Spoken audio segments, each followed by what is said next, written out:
अभिषेक मिश्रा ने लिखा है, प्रणाम अनंत श्री। घर में कंक्रीट सॉलिड पूर्व धारणाओं से युक्त वृद्ध जन जिनसे संवाद कठिन हो के साथ आपसे प्राप्त शांति, प्रेम और संवेदनशीलता कैसे बांटें।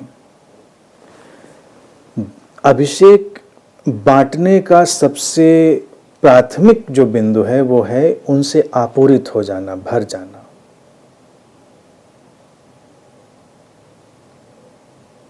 अगर हम वो शांति, प्रेम और संवेदनशीलता जिसकी चर्चा करी है तुमने, उससे भरे हुए हैं तो धीरे धीरे बटेगा, धीरे धीरे फिल्टर होके जाएगा। अब परिवार के जो वृद्धजन होते हैं, जैसा कि तुमने कहा है कि उनकी अपनी सॉलिड धारणाएं बन चुकी होती हैं, संवाद मुश्किल होता है क्योंकि वो इतनी धारणाओं में ग्रस्त हो चुके हैं कि वो कोई नई बात सुनना नहीं चाहते। भारत में तो हमने खामखा ऐसे तमाम चीज़ें बना दी, जैसे कि एक मुहावरा चलेंगे, अब बूढ़ा तोता राम राम थोड़े करेगा। यानी कि अगर हम वृद्ध हो गए हैं तो अब कुछ नया राम राम थोड़े सीखेंगे। बूढ़ा तोता राम राम नहीं करता, बूढ़ा तोता ये नहीं करता, वो नहीं करता। हमने वृद्ध लोगों के लिए भी एक फार्मूला और एक सेट पैटर्न बना दिया है। उन्होंने खुद बनाया है और हमने भी बना दिया है। समस्या ये है, और ये भय पर खड़ी हुई चीजें। क्यों वो इतने अपनी धारणाओं में रिजिड क्यों हो जाते हैं वृद्ध लोग या बुजुर्ग लोग या जो बड़े लोग हैं? क्योंकि वो भय है। उनको लगता है कि जो नई पीढ़ी आ रही है वो कहीं उनको पदच्युत न कर दे, उन्होंने जो अर्जित किया है उससे कहीं उनको बाहर न कर दे।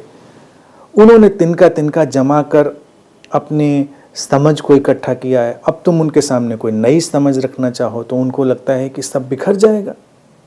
भय पकड़ता है।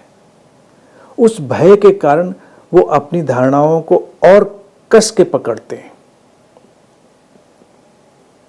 जब भी कोई किसी चीज को कस के पकड़ता है तो उसके आधार में भय ही तो होता है। कुर्सी का भय हो तो आदमी कुर्सी कस के पकड़ लेता है। कहीं तुम गिरने वाले हो तो जो चीज तुम्हारे हाथ में आती है उसको कस के पकड़ लेते हैं। पुरानी पीढ़ी अक्सर अगर कमजोर होती है और बहुत समझदार नहीं होती है, संवेदनशील नहीं होती है, तो वो अपनी धारणाओं, मान्यताओं, निष्कर्षों को, अपने अनुभवों को कस के पकड़ लेते हैं। हर परिवार में देखिए जो बुजुर्ग, हर परिवार में कोई ना कोई तो सीनियर होता ही है। कितना सीनियर है डिपेंड करता है, लेकिन किसी से कोई सीनियर होता है। तो जो बुजुर्ग है वो दूसरी पार्टी को जो उससे छोटी है बहुत अथॉरिटी से समझा रही होती है कि मैंने जीवन से, अनुभव से ये सीखा है, मैंने ऐसे ही बाल सफेद नहीं किए हैं। उम्र का कोई भी फासला हो। और सबसे फनी चीज है, तुम देखोगे कि 30 साल का व्यक्ति, यानी कि उसको तो हम आज के समय में युवा ही कहते हैं, 30 साल का व्यक्ति अगर 20 साल वाले को समझा रहा है तो वो भी ऐसे ही थोड़े जिंदगी जी है, ये अनुभव है, मेरा एक्सपीरियंस है, ये ऐसे होता है। फिर 40 वाला जब 30 को समझा रहा है तो वो भी ऐसे कि ये अनुभव है मेरा। 50 वाला 40 को बढ़ता चला जाता है, ऐसे ऐसे ऐसे ऐसे। सबको लगता है कि मेरा अनुभव, मेरी चीजें बड़ी पक्की हैं, क्योंकि अभी उसको कोई यकीन ही नहीं है। यहीं पर जो तुमने शब्द लिखा है अभिषेक कि शांति और प्रेम, संवेदनशीलता कैसे बांटें, तो बस संवेदनशील होकर प्यार से बस उनकी बातों को संवेदनशीलता से समझिए। कस के पकड़ा है तो डर होगा कोई, इसीलिए तो पकड़ा है। अपनी बात पे कोई अड़ा है, इसका मतलब उसके भीतर कुछ बहुत कड़ा है,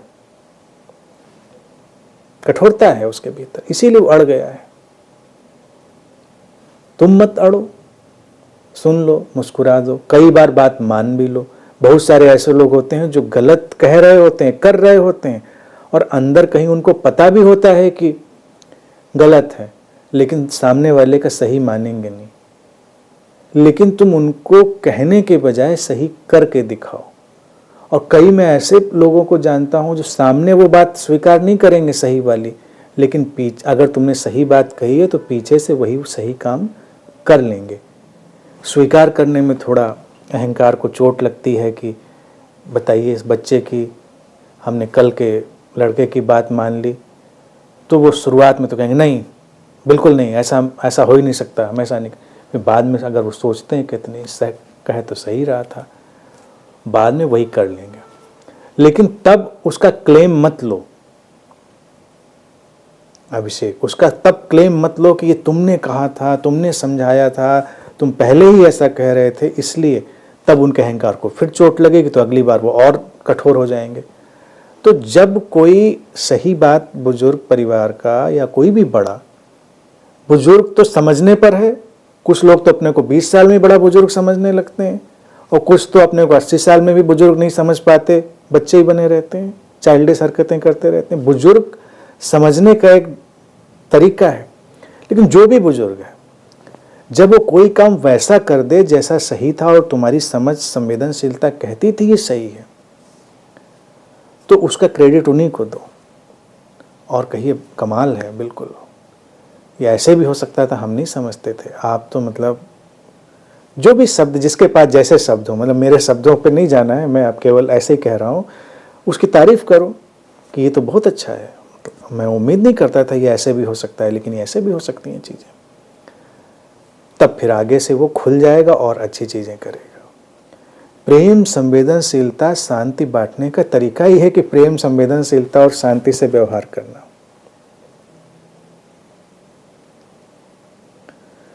मैंने तुमको कितना उदाहरण कई बार दिया, अपने पिता का, फादर का उदाहरण दिया।